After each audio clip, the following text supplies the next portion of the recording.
Hello everyone, today we're going to be making a robo spider.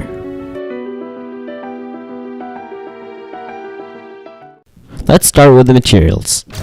We're going to be needing some wires, 2 pieces of cardboard, a motor, a switch, a 9-volt battery with wires, some paper clips, and some hot glue. We're also going to need a Lego propeller, but I kind of forgot to put that in, but that's okay. Now, let's make this, shall we? Start by bending all the paper clips into this shape right here. These are going to be the legs of your robo spider.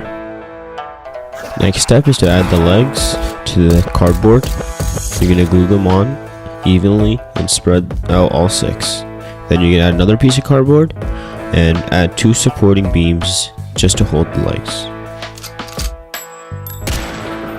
Next step, tape the battery with the wires and add the glue them to the robot. And then repeat the same step for the motor and the switch. In order to attach all the parts together properly, you're going to need to know how the circuit works. Basically, it just needs to be a complete circle. It has to be completely connected, meaning that no gaps can be found inside the circuit, and all metal ends need to be touching. The final step is just to add the propeller, power it on, and enjoy. Thanks for watching. Did you enjoy this video?